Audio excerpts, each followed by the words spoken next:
খুব সুন্দর একটা দৃশ্য দেখিয়ে আজকের ব্লগটা শুরু করলাম। Hello family, good morning. কটা বাজছে এখন ঠিক মনে নেই, তবে হয়তো 8টার মতো বাজবে। আর কী বার ডেট কত একদমই মনে নেই, সে যাই হোক চলো। দোকান যাবো বলে বেরোলাম, ততক্ষণকে মা দেখছি ডিম নিয়ে চলে এসেছে। আমাকেই বলছিল আনতে যেতে, আমি যতক্ষণে বেরিয়েছি মা দেখছি নিয়ে চলে এসেছে রেগে। আচ্ছা, এদিকে বাড়িতে দেখছি আবার পিঠের সরঞ্জাম চলছে। মা ওদিকে মিক্সির মধ্যে গুঁড়িটা পেস্ট করে নিচ্ছে, আর এদিকে মানে আমার ঠাকুমা গুঁড়িটা চেলে নিচ্ছে। ভয়েস শুনে আশা করি বুঝতেই পারছো পুজো একদম দৌড় করায়, আর আমার ঠান্ডা লেগে অবস্থা খারাপ হয়ে গেছে।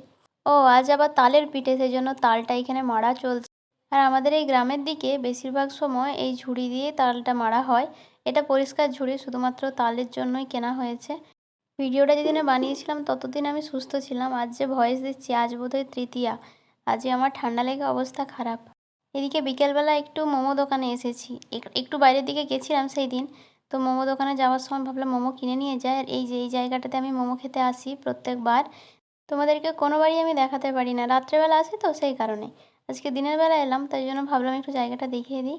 এদিকে মোমো প্যাক করা হয়ে গেছে, এখন বাড়ি যাব। কিছু ইম্পর্টেন্ট কাজে গেছিলাম, তাই আর আজকে ব্লগটা বানানো হয়নি। বাড়ি এসে সঙ্গে সঙ্গে মোমো এদিকে ঢেলে নিয়েছি। আর এই স্টিম মোমো আমার খুব ফেভারিট, আর যদি সেটা হয় সুমনদার, মানে যেখান থেকে নিয়ে এলাম। এখানের মোমো সব থেকে সেরা, স্যুপটা নিয়ে তো কোনো কথা বলতেই আমি চাই না, এতটা টেস্টি।